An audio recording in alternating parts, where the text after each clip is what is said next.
Olá, alunos dos nonos anos, vamos para mais uma videoaula.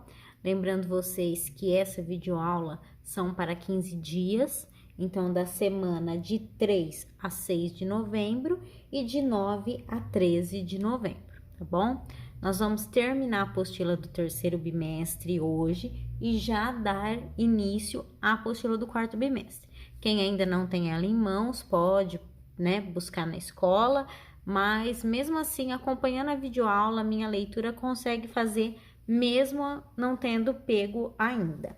Então, nós vamos agora com a apostila do terceiro bimestre, na página 24, com o assunto: A tecnologia chega à música. Na primeira parte deste capítulo, você conheceu exemplos de música contemporânea feita com sons acústicos, isto é, com timbres obtidos e ou reproduzidos sem interferência de aparelhos eletrônicos. Agora você vai estudar mais dois movimentos musicais, nesse caso ligados ao desenvolvimento de música não acústica. Na música eletrônica, em algum ou em todos os momentos do processo de criação e desenvolvimento, são utilizados métodos eletrônicos para a gravação, transformação ou reprodução dos sons. Tudo isso foi possível apenas no contexto da segunda metade do século XX, por uma série de questões fundamentais, como a invenção da válvula eletrônica, um dispositivo cilíndrico feito de vidro com filamentos de metal que fazia parte de todo tipo de equipamento para recepção ou transmissão de ondas de rádio ou para amplificação do som. A invenção de instrumentos musicais elétricos e a descoberta de meios de gravação de som em fita magnética. Com isso, foi possível trabalhar com sons artificiais. Aí vocês veem a imagem do compositor John Cage. Ele ajusta equipamentos eletrônicos para concerto durante a apresentação da companhia de dança Mercé Cunningham, em Saint-Paul-de-Vence, na França, em 1966. Página 25. Conheça agora a música concreta e a música eletrônica, descobrindo a diferença entre os dois procedimentos. Música concreta. A música concreta foi um movimento desenvolvido na França, principalmente pelos compositores Pierre Schaeffer, Olivier Messiaen e Pierre Boulez.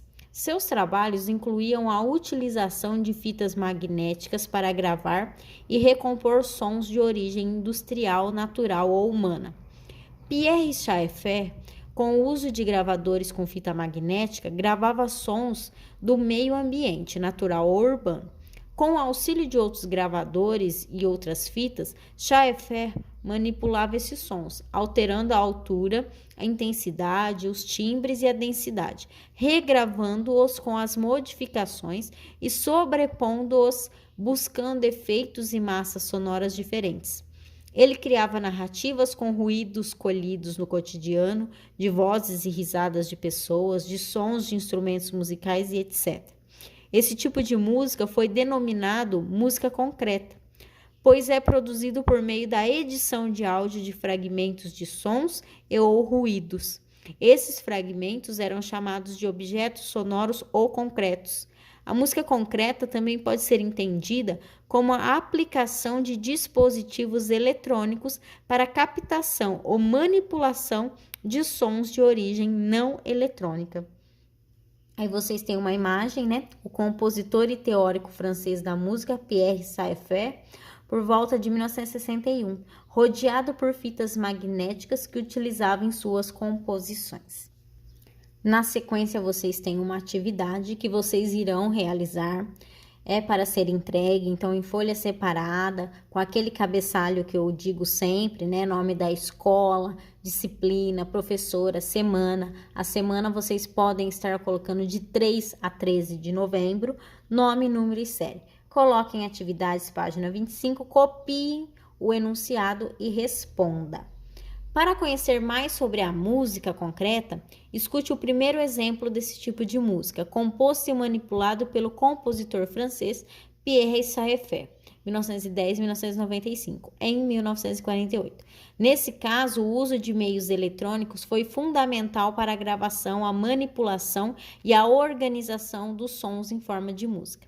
A música se chama Étude aux chemins de fer, estudo das estradas de ferro, em francês. Sua tarefa é ouvir e depois responder a essas questões. Primeira questão: que sons é possível reconhecer ao longo da audição da peça? 2. Como esses sons se encontram organizados? 3. A velocidade e a intensidade são modificadas? 4. Há ritmo e melodia? Então, vocês vão ouvir essa música, tá? E vão responder a essas questões em folhas separadas. Página 26. Música eletrônica. A seguir, estudaremos um movimento iniciado na Alemanha, a música eletrônica. Em sua formulação original, esse tipo de música não diz respeito diretamente aos estilos musicais atualmente ligados às festas dançantes, que também acabam sendo chamadas de música eletrônica. Porém, os gêneros presentes na maioria das baladas contemporâneas, como o electro e o techno, são fruto do desenvolvimento das técnicas de composição e manipulação sonora, que passaram do universo erudito para o da música popular. Por isso, a música eletrônica erudita da década de 1950 e a atual têm a mesma definição. São músicas gravadas e processadas por meio de filtros eletrônicos. Dessa forma, diferentemente do que ocorre com a música concreta, a música eletrônica se baseia em sons já criados artificialmente, de modo que se trata de sons não reais. Aí vocês têm uma atividade que não é para fazer, tá bom? Essa atividade vocês não precisam resolver. Na sequência aí, combinação de sons gravados, concretos e eletrônicos na música. Já sabemos que a música concreta fazia uso de sons captados pelo microfone, ou seja, eram sons existentes no cotidiano que recebiam processamento ou tratamento sonoro. Por outro lado, a música eletrônica lidava com sons gerados ou extraídos de aparelhos eletrônicos. Conheça a seguir a música resultante da união dessas duas formas de produzir música, ambas feitas exclusivamente em estúdio, sem performance humana, e difundidas por meio de alto-falantes. As peças dessa natureza usam, então, uma combinação de som gravado e sons sintetizados ou transformados. Para terminar nossa jornada pelos diferentes movimentos da música contemporânea do século XX, conheça 2 exemplos musicais em que os compositores combinaram sons reais e artificiais, posteriormente manipulados eletronicamente. Página 27. De olho na tecnologia. A composição musical eletrônica se popularizou na década de 1970. Um dos grupos que explorou a inovação advinda dos recursos digitais foi a banda alemã Kraftwerk, que surgiu nesse período. Além da estética sonora, o grupo também investiu em recursos digitais para compor sua própria imagem. Na década de 1980, o quarteto exibia representações em 3D dos integrantes criadas digitalmente, uma novidade para a época.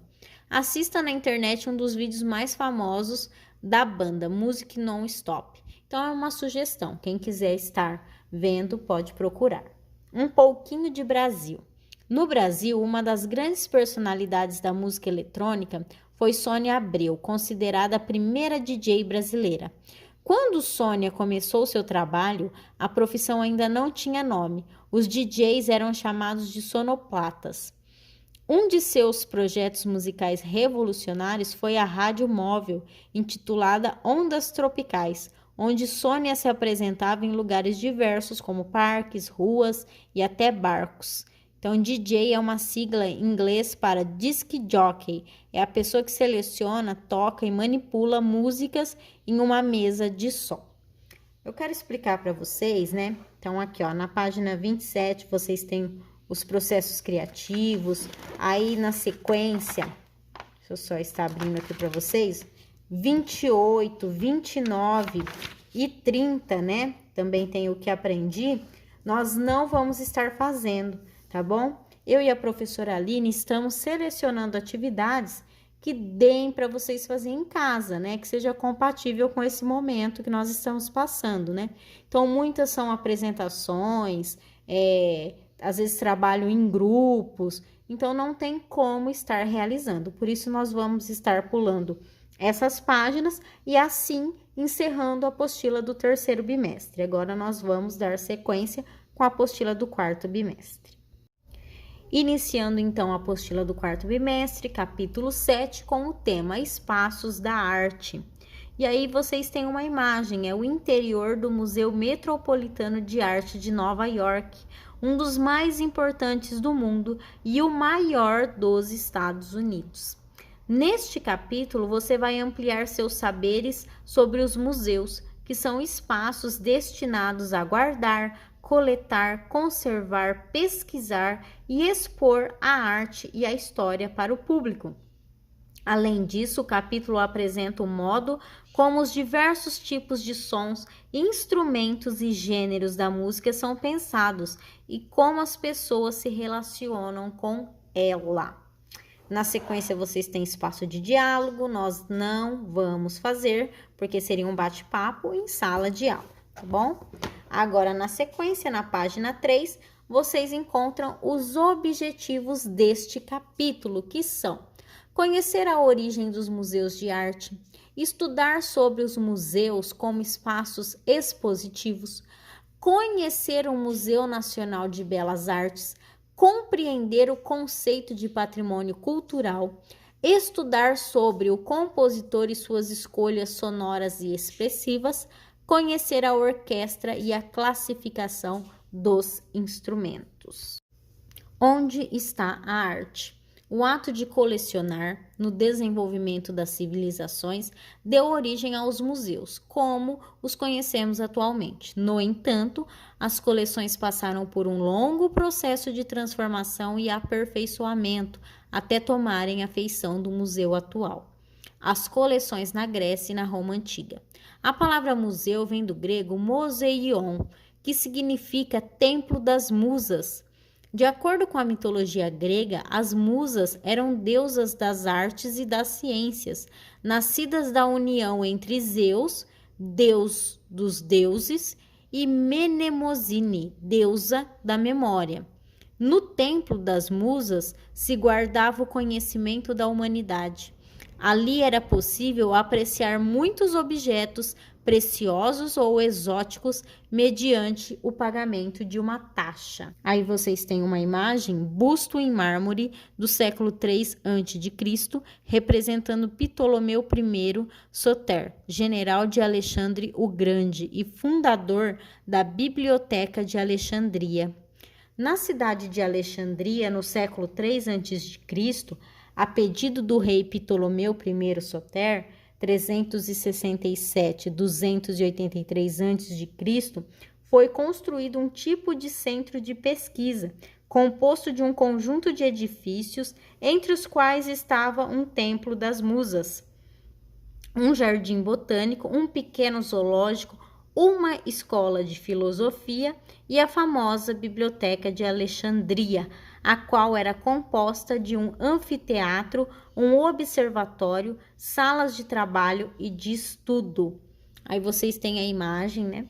A cidade de Alexandria, no Egito, foi fundada em 331 a.C. pelo conquistador Alexandre o Grande. Após sua morte aos 33 anos, vários dos seus generais o sucederam, dividindo seu império. Entre eles estava Ptolomeu I, que dava muita importância à cultura. Representação do interior da Biblioteca de Alexandria, com papiros e pergaminhos enrolados em forma de tubos. Página 4. A história das coleções, porém, não se iniciou com o Museu de Alexandria ou com a Biblioteca de Alexandria. Em Atenas, no século V a.C., por exemplo, um dos pórticos de acesso à Acrópole, o local mais elevado das antigas cidades gregas, abrigava uma importante coleção de pinturas. Esses portais eram denominados propileus. O que acolhia as pinturas ficava na face norte, apresentava janelas, era coberto e recebia o nome de pinacoteca, palavra que atualmente tem o sentido de museu de pintura. Aí vocês têm um quadrinho que tem o significado da palavra pórticos, né, galeria com colunata ou arcada construída na entrada de um edifício. E pinacoteca, palavra com derivação do grego antigo pinacoteque, é uma sala que contém coleção de pinturas. Aí vocês têm a imagem, a Acrópole de Atenas é vista na parte mais elevada. No material de apoio, você poderá conhecer e pensar um pouco mais sobre a reunião de objetos de valor. A seguir, você vai aprender um pouco mais sobre a continuação dessa história e uma breve cronologia de outros momentos importantes que marcaram o surgimento dos museus. Durante a Idade Média, algumas igrejas ou templos famosos acumularam valiosos conjuntos de objetos artísticos, como a Catedral Basílica de São Marcos, em Veneza, e Saint-Denis, próximo a Paris. Simultaneamente, alguns reis, amantes da cultura, criavam as próprias coleções. Aqui vocês têm a fachada da Catedral Basílica de São Marcos, localizada em Veneza, na Itália. A catedral abrigou importantes objetos de arte durante a Idade Média. Página 5. Napoleão Bonaparte, 1769-1821, em seus tratados de paz, obrigava os vencidos a entregar grande quantidade de obras de arte. A paixão pela coleção de obras de arte aumentou com o Renascimento, do século XIV ao XVI, aproximadamente, pois as artes se renovaram durante esse período e viveram um grande florescimento em toda a Europa. As coleções dos reis da França foram nacionalizadas em 1793, por decreto do governo revolucionário. Instaladas no Palácio do Louvre, foram abertas ao público sob o nome Museu da República. E aí a imagem do Museu do Louvre, em Paris.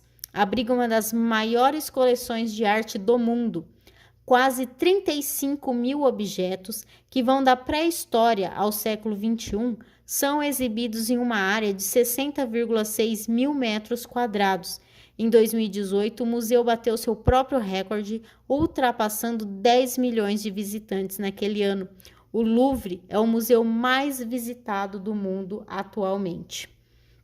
Em 1830, Luís II, da Baviera, mandou construir a Gliptoteca de Munique. Uma gliptoteca é um espaço dedicado à preservação de um acervo de arte escultórica e pedras gravadas. Aqui está a Gliptoteca de Munique, na Alemanha. Página 6. Em abril de 1824, o parlamento inglês comprou uma coleção de 38 obras de arte do banqueiro John Julius Argenstein, com a intenção de construir uma galeria nacional aberta ao público. As obras permaneceram expostas na casa de Argenstein até a inauguração do edifício da Galeria Nacional em Londres, no ano de 1839. Aqui está. A Galeria Nacional foi construída estrategicamente no centro da cidade de Londres, na Trafalgar Square, para que a população de todas as classes sociais tivesse fácil acesso às obras de arte. O Museu Nacional da Idade Média em Paris tem um rico acervo de arte medieval. O museu conta com esculturas góticas, peças do mundo romano medieval, século XI e XII, sobretudo, tapeçarias, tecidos e bordados, iluminuras e vitrais e etc. Há obras de um período em que a religião influenciava a sociedade europeia, que presenciou a fome, a peste e as guerras santas, as cruzadas. E aí vocês têm o Museu Nacional da Idade Média em Paris. Em 1852, foi aberto ao público o último dos grandes museus da Europa, o Hermitage de São Petersburgo, antiga Leningrado, cujas riquezas ocupam atualmente mais de 14 quilômetros de extensão. O Museu Hermitage reúne tesouros de arte desde a Idade Média até os dias atuais. São mais de 4.000 obras de grandes artistas de todo o mundo. E aqui está o interior do museu. Logo no início aí da página 7, vocês têm uma imagem. Parte da longa fachada externa do prédio do Museu Hermitage de São Petersburgo, na Rússia. Conexões.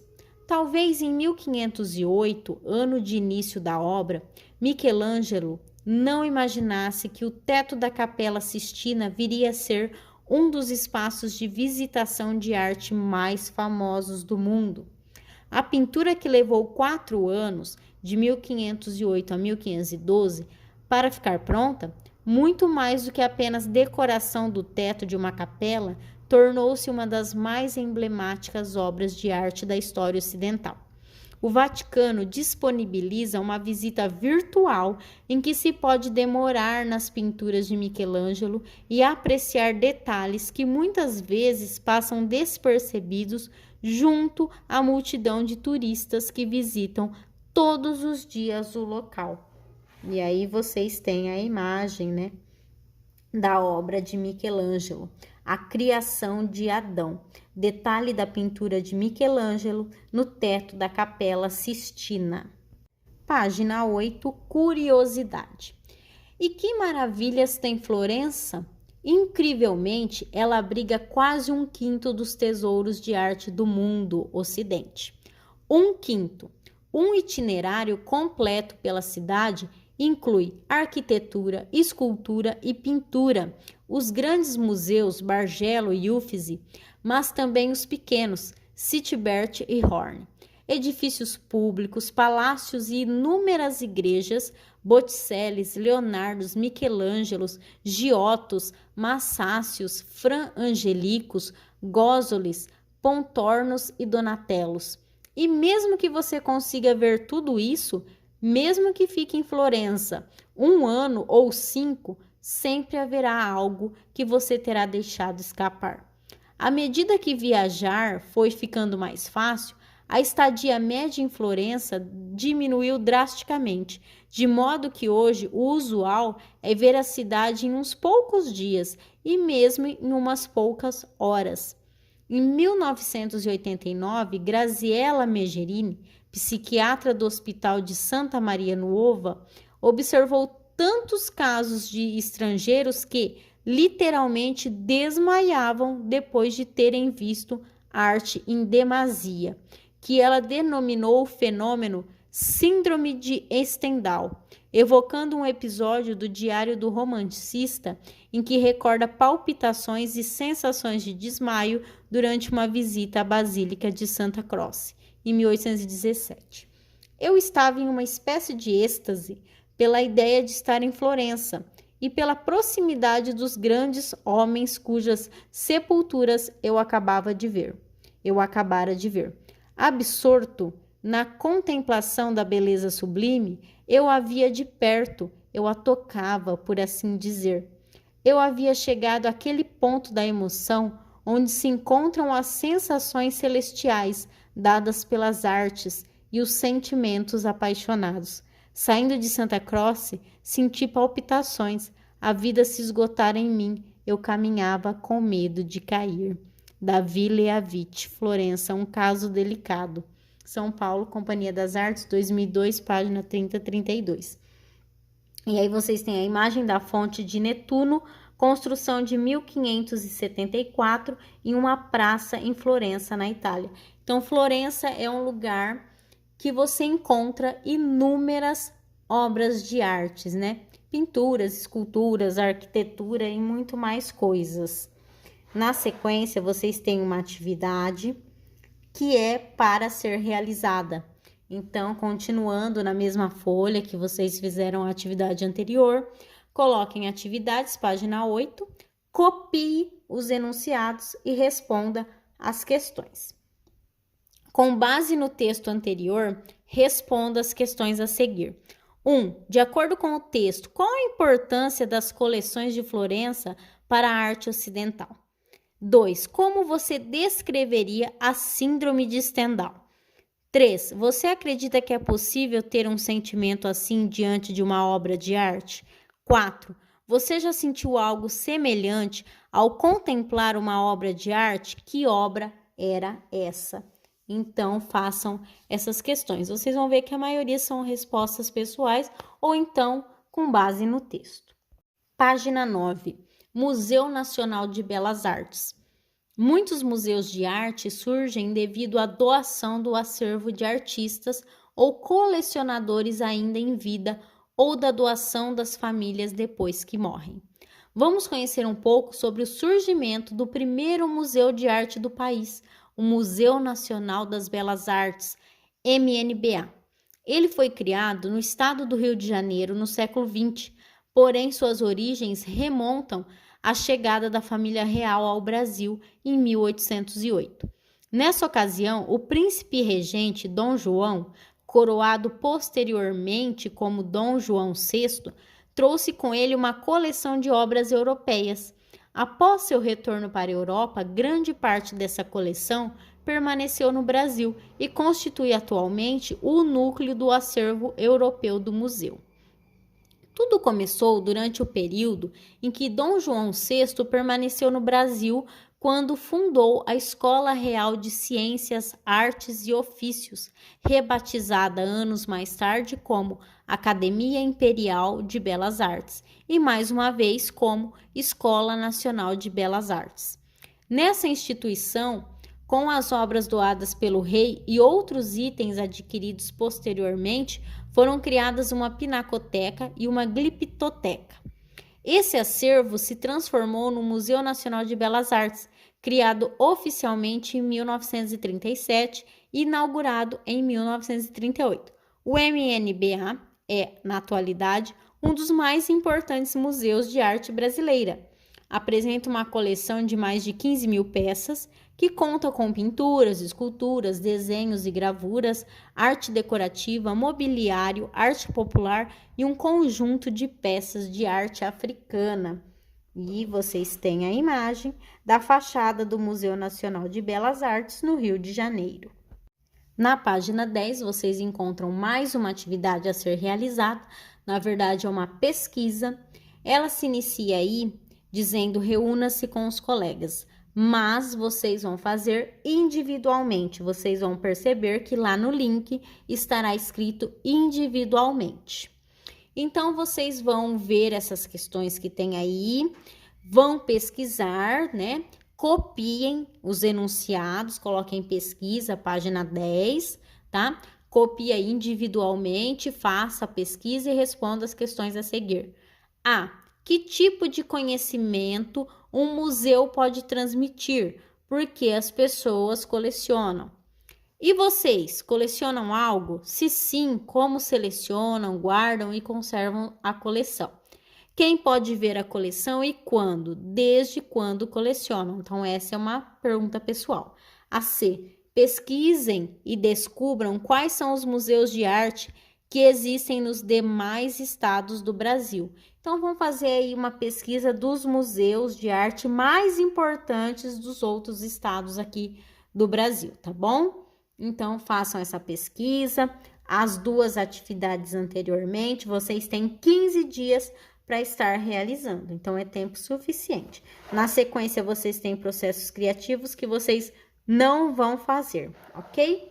Então, por essas 2 semanas é só. Eu agradeço a atenção. Qualquer dúvida, entrem em contato comigo ou com a professora Aline. E até a próxima. Um beijo meu, um beijo da professora Aline e tchau, tchau.